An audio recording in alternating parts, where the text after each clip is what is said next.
Good afternoon, ladies and gentlemen. My name is Rob Cameronport. Hope that everyone's having a great day, and welcome to my first episode of RK Leadership. Leadership videos where I will be discussing the various aspects and areas of leadership using my knowledge, experience, and experiments. I wanted to create this series of leadership areas to share my knowledge and my experience with the people aspiring to become leaders or existing ones looking to make improvements. Believe me, I'm still a work in progress myself, and I believe that you learn on a daily basis. I will talk about topics such as communication, engagement, recognition, team building, empathy, vision, feedback, performance appraisal, succession planning, hiring, etc. So you ask, why am I doing this? I'm going to go through my why, as I was able to articulate my purpose a few years ago and actually wrote it down. I will share parts of it with you today as it ties into the reason I'm compiling these videos on leadership for you. I also believe that leadership is not something that you're born with, but you can develop the skills over time to turn you into a successful leader. Now notice how I did not use the word manager. As I personally see, these are two different things. A manager is different than a leader, and I will talk more about that throughout my videos. The content I will provide is not just based on theory or books, but rather real life experiences, practices, and lessons learned. I understand that in this day and age, people have a tremendous amount of content with respect to a subject or topic that they have access to. Therefore, it's important to pick what and who you want to listen and develop your own style of doing things. However, there's a certain amount of info that has been tested and proven to be effective, and you need to pay attention to those things. Let me start off by telling you all about my purpose, and then I'll go through my leadership experience and journey, and briefly detail some of the managers and leaders that I've been fortunate to work amongst.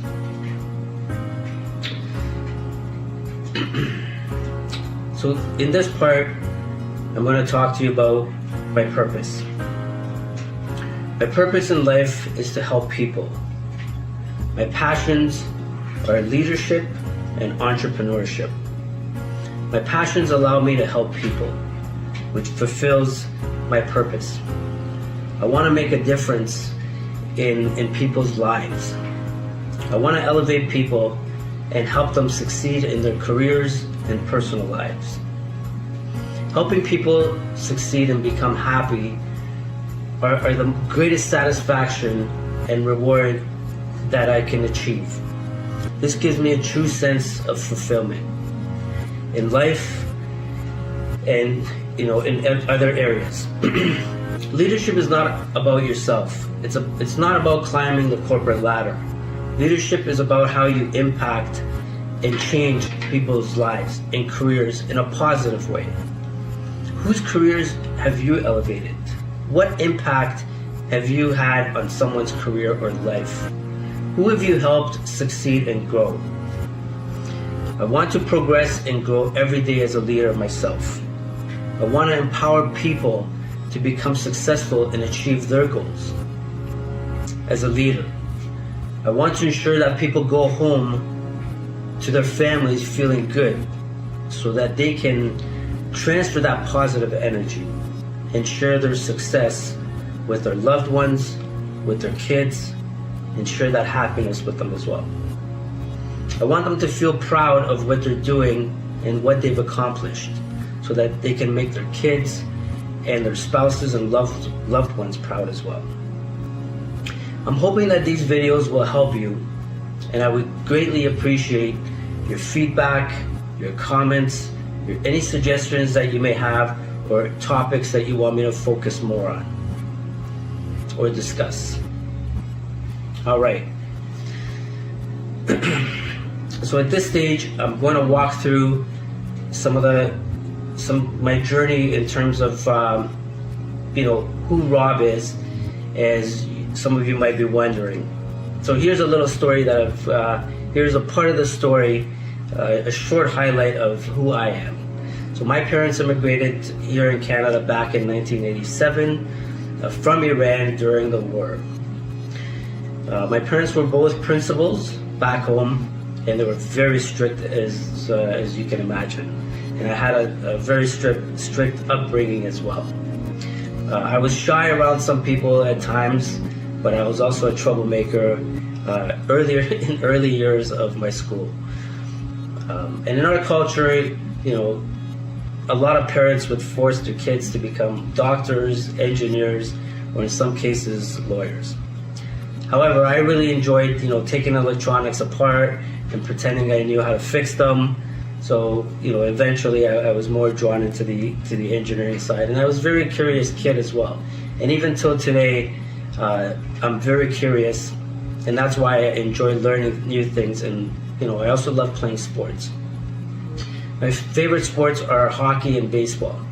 I was usually the captain of my street hockey or baseball teams back in the days when I was a little bit younger. So fast forward to university, I attended U of T for sciences, as my mother was adamant about me attending U of T because of the name, even after getting accepted to McMaster for electrical engineering.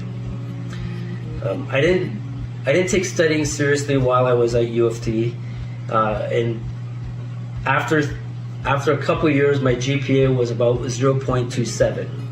Yes, you heard it correct. It was 0.27, and I went on probation. So I wanted to share a story as to what flipped the switch for me at that point. So I had a psychology, I believe it was a psychology or stat class, and I'd written an exam at that time, and I needed a few marks to pass this exam in order for me to move forward. So I went to my professor after one of the classes, and I said, I kind of pleaded with her to try to get a couple more marks so I can pass this exam. And her direct words, well, she didn't give me the marks, and her direct words were, "You'll never become an engineer." So that kind of built a fire inside me, and I wanted to not only prove her wrong, but also prove to myself that I could do it. So the following year, I raised my GPA to about 4.0, and I was able to transfer to Ryerson University, where I graduated as an electrical engineer. Now, as I go through the list of the jobs I've ever had over the years, please pay attention to the various leadership and management styles, traits, as you should be doing this along your journey to learn and build your own identity and style. My first job after graduation was a startup company, working on a golf simulator. It was a very small company, only about 3-4 of us. My leader was very smart. He was a very smart entrepreneur and highly driven. He delegated a lot of the work to me, including supply chain, design, testing, QA, QC, etc. And sometimes I ended up working until 11 p.m. or midnight to ensure that the product goes out on time, not too much, and the customers will be able to have it. Although he wasn't, he didn't spend a lot of time with me giving me feedback because he was very quiet. So my next job was a short stint at a railway company. That didn't last too long, so I'm not going to get into details about my manager there. After that, I opened up my own company with a close friend of mine. This is where my passion as an entrepreneur started.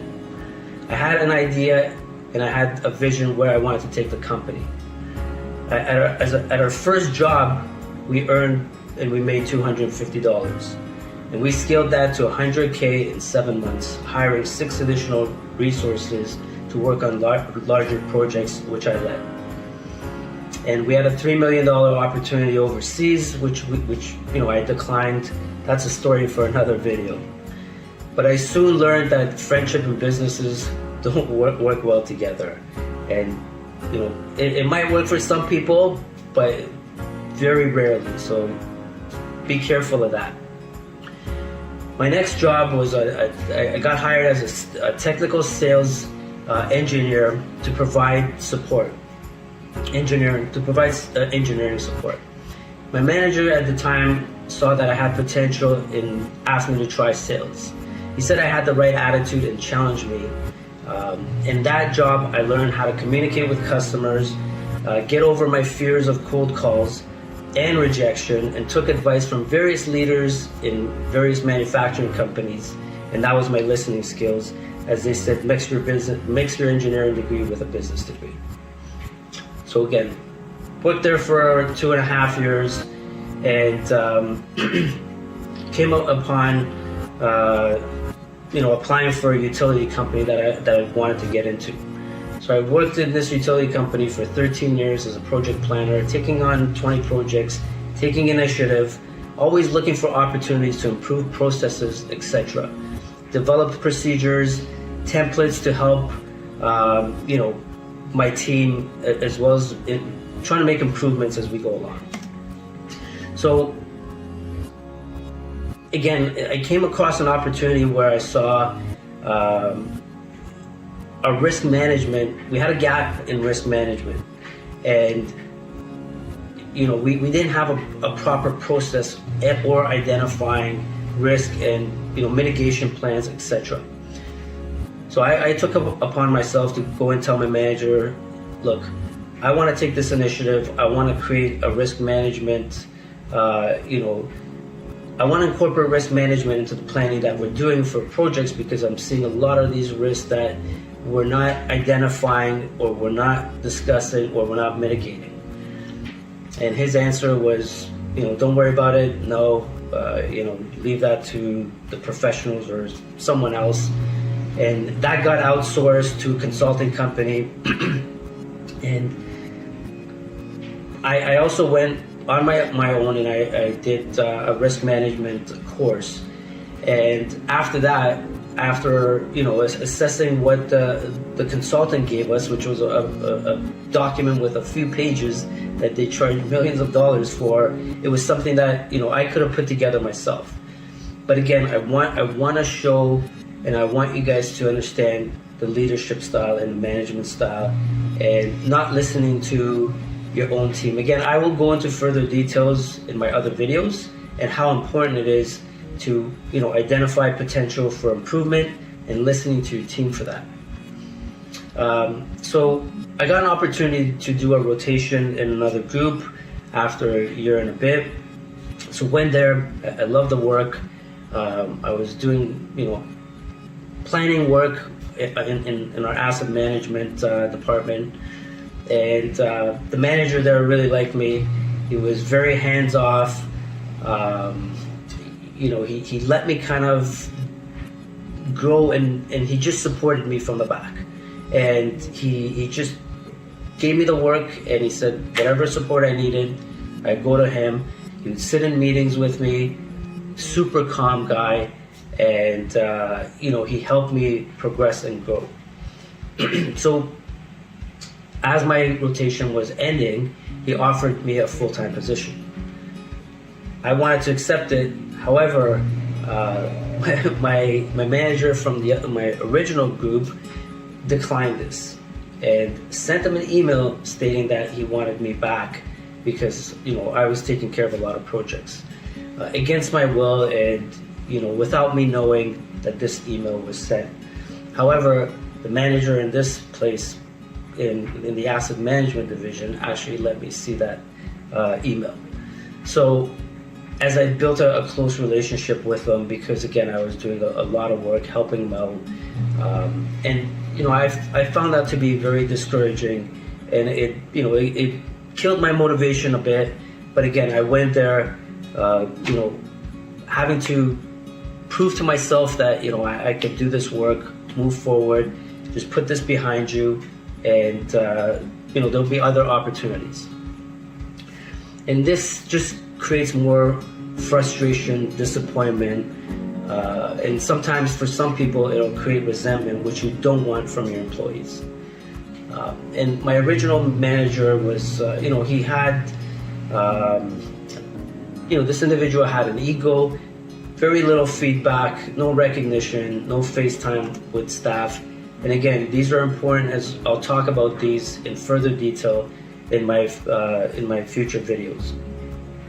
My next step was a program management role, looking after a $150 million portfolio. And I want to talk about, I had a supervisor and a manager. I worked directly with my supervisor, but I reported to my manager, and I want to showcase the two different styles. So for me, my manager was a leader, my supervisor was a micromanager. My manager was one of the first people that, one of the first leaders, true leaders that I've seen within the company that gave me a lot of face-to-face time, took me for lunch, coffee, talked to me, motivated me, encouraged me, even though things weren't going too well with the supervisor. There was a lot of barriers put in place. I was traveling around the province, and I didn't have sufficient funds in my credit card to make gas purchases, and I almost got stuck up north in the middle of nowhere once, and that kind of got me frustrated and angry because it put me at risk. And when I came back and I spoke to my supervisor about increasing my credit limit, there was a lot of hesitation for doing it, and I actually got a no answer, which I didn't appreciate. When talking to my manager, he made it happen right away, and we bypassed it. He bypassed whatever that he had to do to get me that extension of credit. He was very sincere, he was very supportive, but above all, he was caring. He was caring about my safety, and that's what's important. As a person on the other side now, you have to see these things from your current leaders or managers, and again, see what are they doing well, what are they not doing well, so when you get into that opportunity, you can pick and choose now what you need to do. And then my next stint was a project manager, looking after about $60 million worth of projects. My manager at the time was very approachable, had a sense of humor, very calm, provided recognition, no micromanagement, very supportive. And again, that style really resonated with me, and I said, wow, because a lot of people in this group respected him.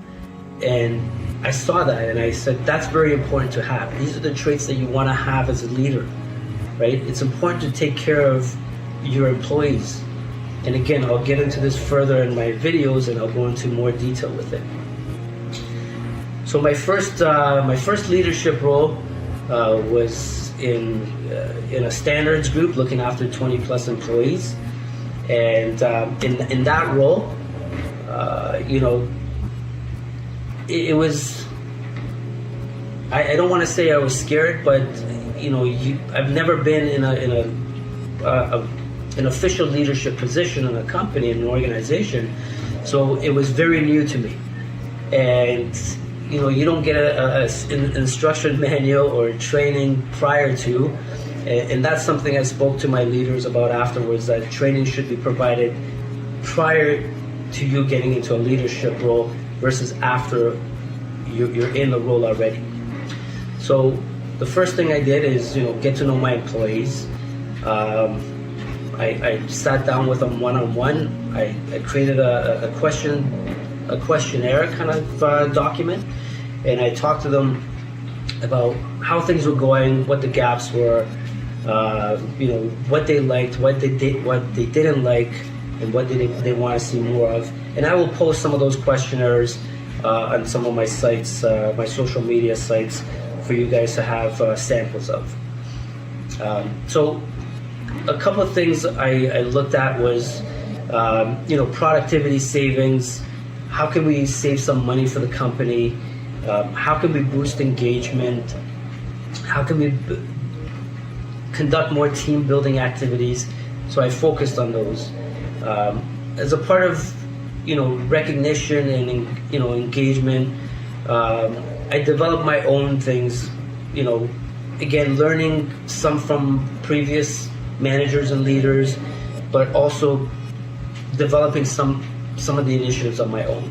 So one of the things I started doing is, we had access to everyone's. I had access to everyone's birthdays, so I put that in my calendar, and I would get everyone a birthday card, and I would just put like a small gift card with it, as as an appreciation. And it's very important. Again, it's a very it's a personal touch to for your employees to know that you actually care about them, and you care when their birthdays are, and you actually at least say happy birthday. It goes a long way. Those small things go a long way. And again, we conducted team building activities, going out to dinner, having some drinks after work, with dinner with some of the employees, with the whole team. Pretty much, we invited the whole team, but sometimes not everybody can make it. So whoever that came out, we had a lot of fun.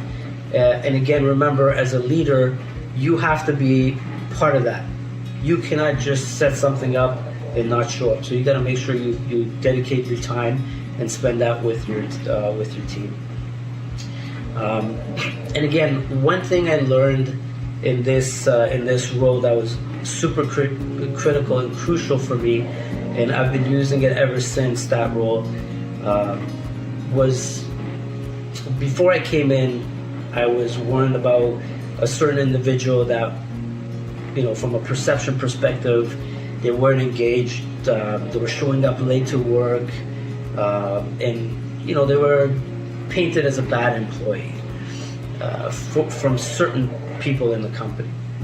However, my interactions with this person, I felt otherwise.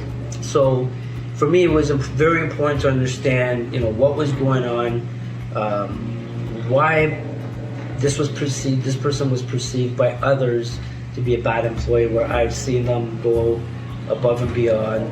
They were doing their work, and this all alluded to them being, coming to work late sometimes. So I had a one-on-one with this individual after a certain time. We built that relationship of trust. And again, I'm going to get into the word trust and the importance of trust with your employees in other videos. But I wanted to kind of briefly go over this particular incident. So for me, it was important to find the root cause of why this person was late.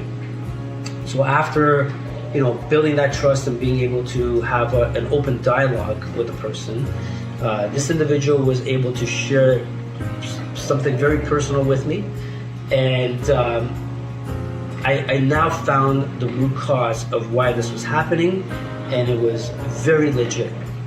And so what I have to do as a leader at that point is protect my employee from other people perceiving this in a negative way. So it was my job to protect my employee. So, understand what's going on.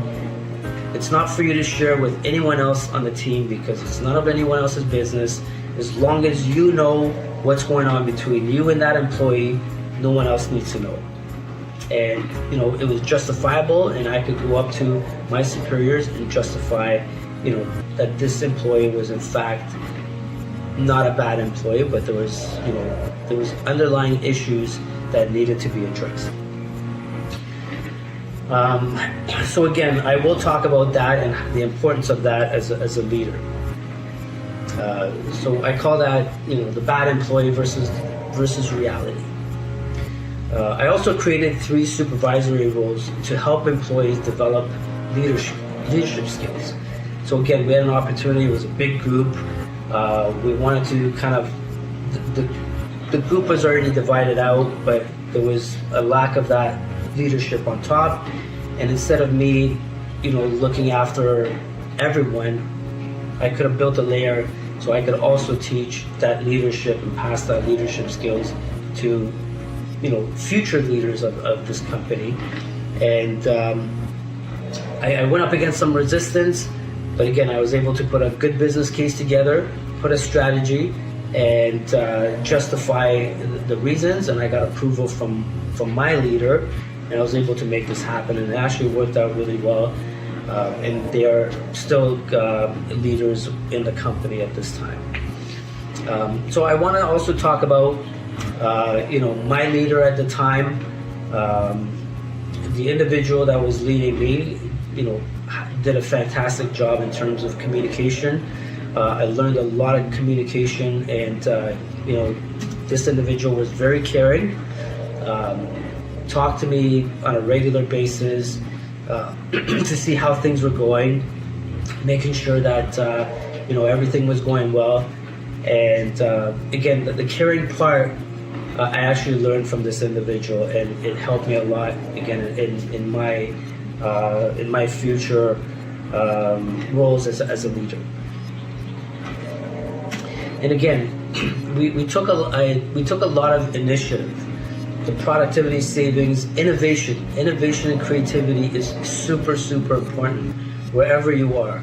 Again, it's about making things better. It's about helping the company's vision, goals, and if you can save some money, and if you can be more productive, be safer, that adds a lot of value. So I did that with this team, and I had great people that had so much knowledge and so much passion about this, within this topic and this area, that once we created these initiatives, they just ran with it.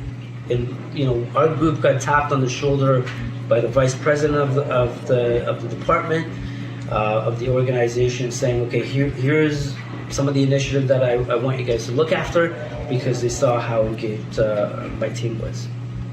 So just touching up on the engagement part as well, our company, our organization was doing the Gallup Q12 surveys during these years. So again, this was an opportunity to see how each manager came down all the way to the level of the first manager, the first layer of manager, and how they did, what their scores were relative to the company, to their department, and to the industry as well. So I was very humbled to see that I had one of the highest scores of engagement, not only within my department, but within the organization and within the industry itself. So that was a humbling experience, and that also showed me the importance of engagement and the results it produced as a team. So again, I will talk about engagement is a big topic when it comes to leadership. So I have a few videos with respect to engagement that I'll walk you through as well. So again, for leaders, communication skills, coaching, detailed feedback, being positive, leading by example, and caring. So remember those as well. My next role as a manager was in the field. So I was a field manager working with some of the hardcore union employees. I had about 30 employees reporting to me. I had 2 or 3 supervisors at that time as well. About 3 supervisors, I believe. And these, the field staff were known to be, tougher. It was a more us versus them mentality. They didn't like management specifically in that particular area, which I took the role. And there was actually a lot of turnover within that area. And, I was told that this would ruin my career if I took this job. And, I was shooting myself in the foot, et cetera, et cetera. But, I wanted to get that, experience in the field, and it will put you to the test as a leader.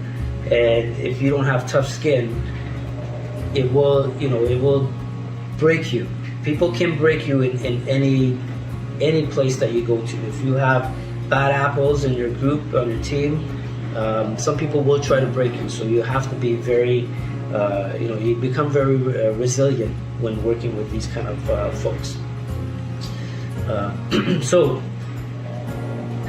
there was, I used the same strategy again as my previous role.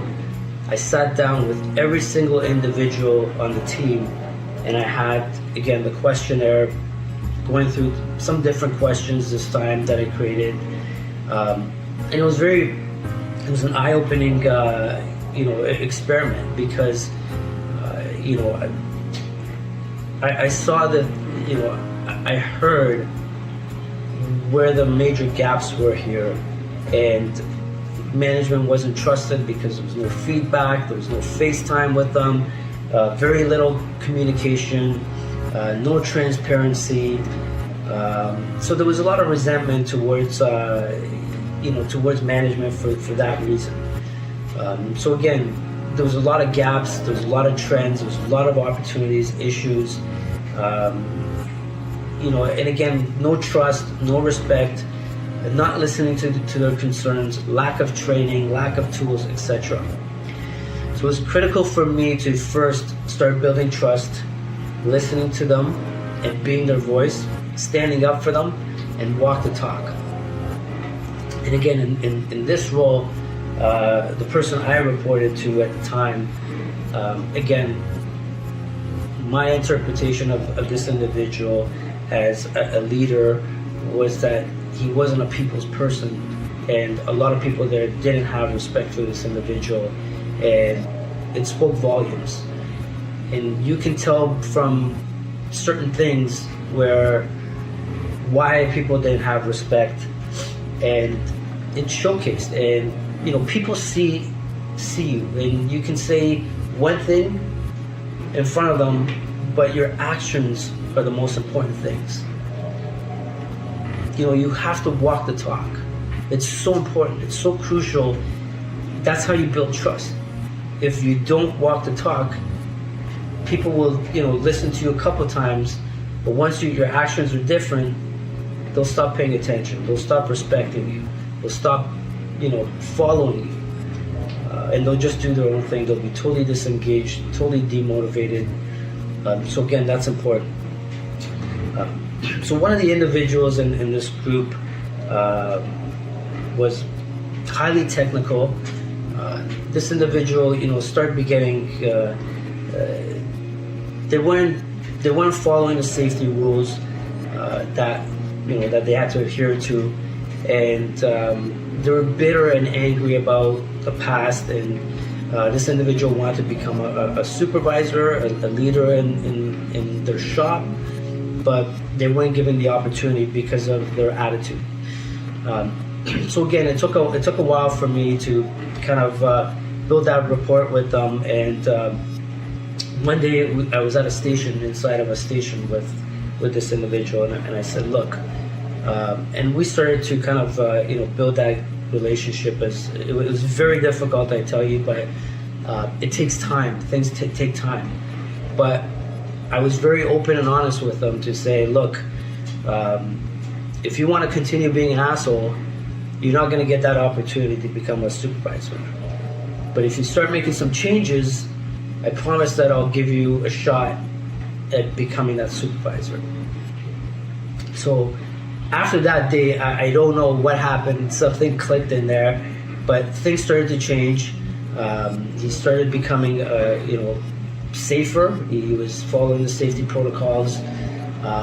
He was being more open with me, giving me more suggestions.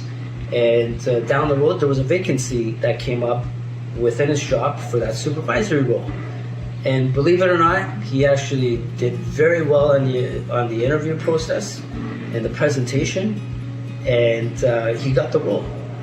But because him and my boss didn't see eye to eye, and there was some resentment, and I had some backlash from making him the supervisor, but I followed the rules and I followed the protocol, and he won that fair and square. So he got the job and he did really well. And the other reason was because he was a leader in that shop and he didn't even know it.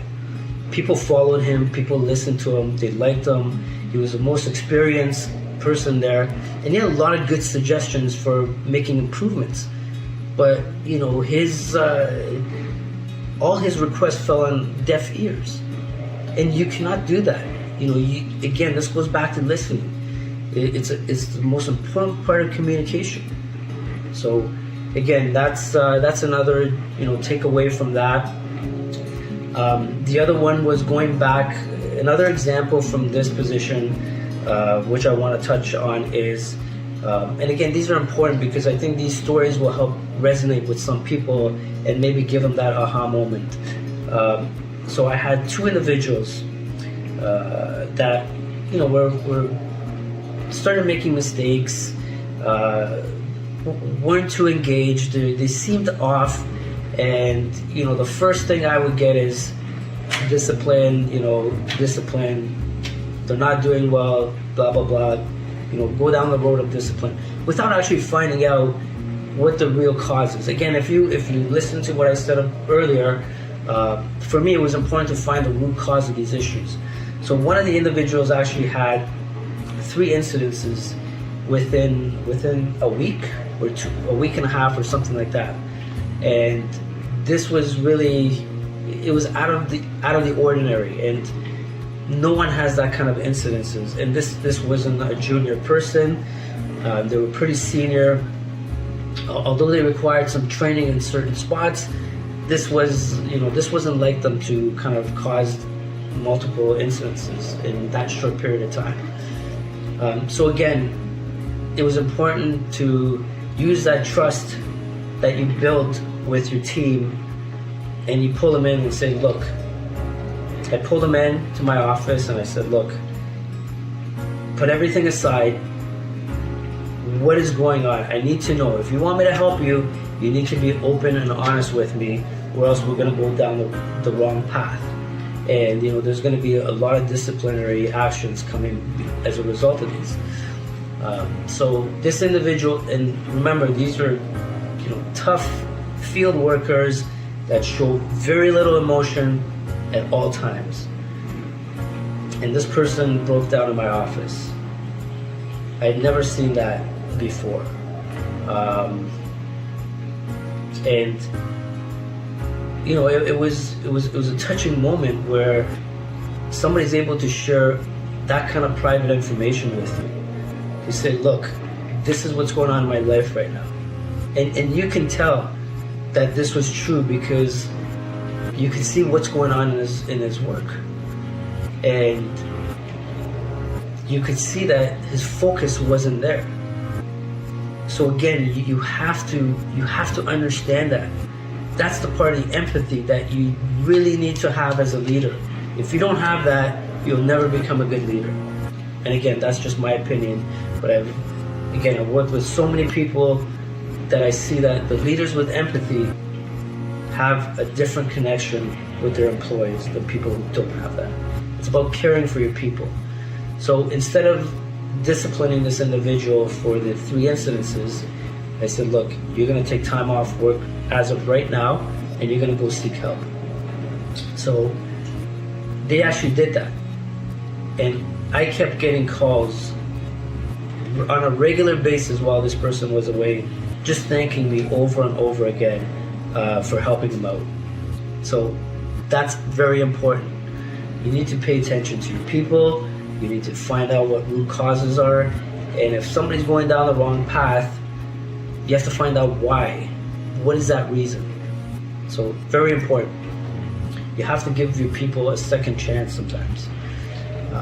Again, with the second person, that individual also broke down in my office and came clean with me.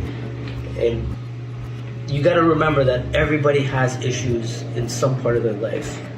So you have to understand that, and you have to give people a break, and you have to help people. And it's your job as a leader to help. That's what you're there for. So keep that in mind, please.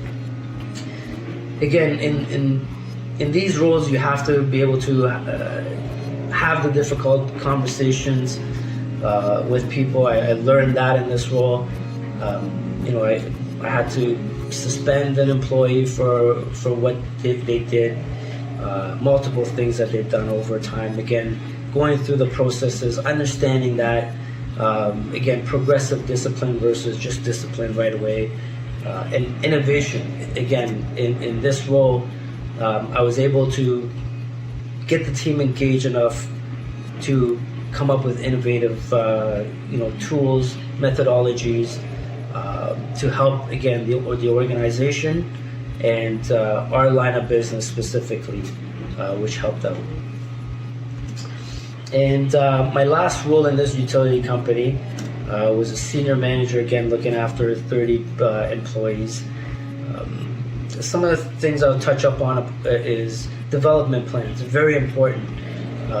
There's people that are not in the right roles.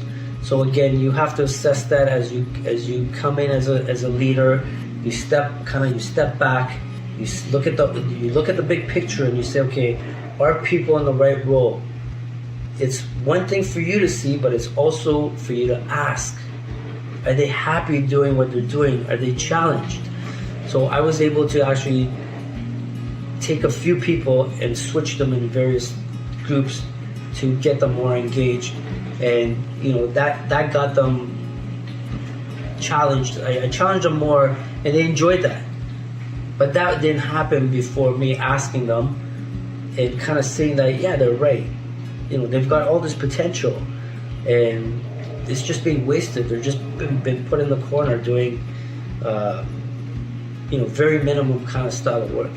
So very important. Again, this group that I was leading was an excellent group. However, because of the large size of our organization, they weren't well known to the other lines of businesses. So again, my idea was, why don't we put together a marketing group and come up with ideas and market yourselves to the other teams. And again, it's not me doing the work. I come up with some of the ideas, we brainstorm, we put a team together, we made it an initiative, we made it a project, and we set timelines to this project, and away you go. And once you're done, you execute it. You can't just plan without executing it. So that execution is very important. You can't, you can strategize all day if you want. Without execution, it's nothing. I'll talk about that as well. And also, I was able to create a new team where I saw a major risk. Again, talking to a lot of people that worked with this group, there were specific risks that weren't being mitigated, and it was just getting bigger and bigger. So we were able to put a team together. I got my manager's approval at the time. Again, my manager in this case was at a director role. To me, he was a true leader. He was a true leader in the organization. I had a great relationship with this individual, and they're super innovative, very caring. They had great communication skills. They had a vision. That was so important. A leader needs to have a vision. I'll talk about that as well. And this individual had a vision where he wanted the group to go. And I just helped them with that vision. And again, you delegate that, and you kind of, you have to communicate that vision with the team. And once they understand how they fit within that vision, away you go. So again, I learned a lot from this, from my leader in this role as well. And again, this was during the COVID times where you didn't have face-to-face time with your team. That interaction in person didn't exist. It does not mean you should stop talking with your team. So I had video calls with them. We had team meetings on a regular basis. I checked up on them, especially during COVID, to see how they were doing. Mental health is another big part. It's very, important for me as an individual.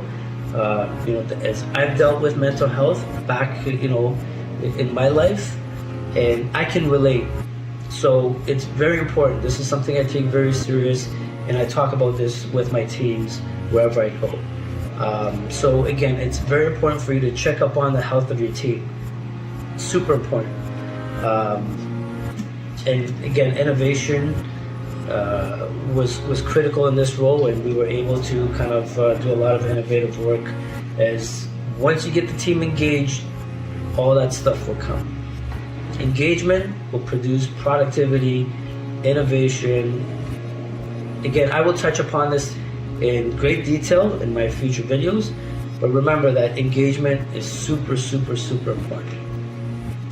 So after I left the utility company after 13 years, I joined a private company where I became the VP and the GM of this private company that's been around for 40 years.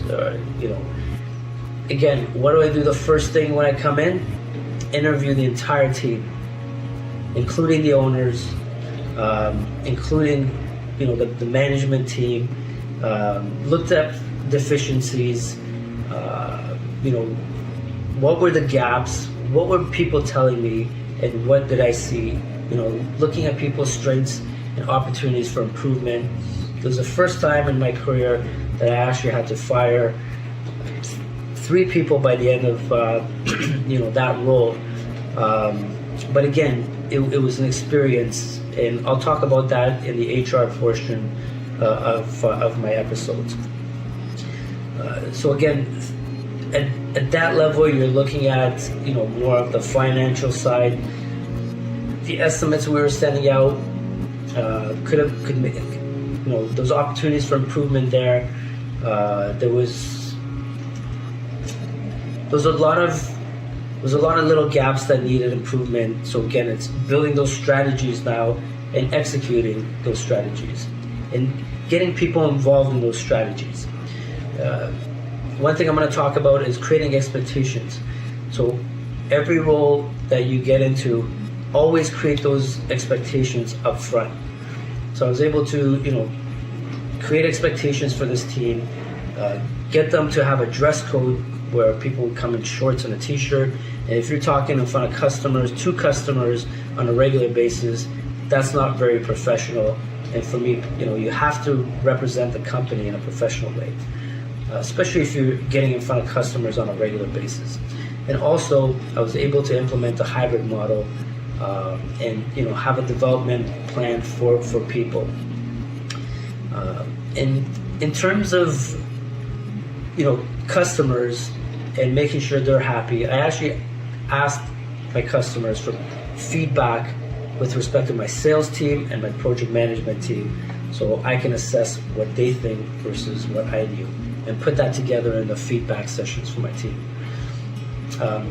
So with that, we were able to scale the revenues of the company, and we grew the team, and I had a great team, and again, super engaged, super knowledgeable, and it was an opportunity, again, looking at people, were they in the right roles. We did switch some people around that weren't in the right roles. So again, you have to, as a leader, look at all of those when you come in, and I will walk you through all the areas of leadership in more detail, so you can see how everything you can put everything together. So that will wrap it up for this episode, as I will be discussing leadership in more detail and go through the skills required to become a successful leader in my next episode. I greatly appreciate your time, and please subscribe to this channel if you found it useful. Send me your comments, questions, feedback, and remember, you don't need a title to lead, and a title doesn't make you a good leader. So get out there and practice your leadership skills. Until next time, take care.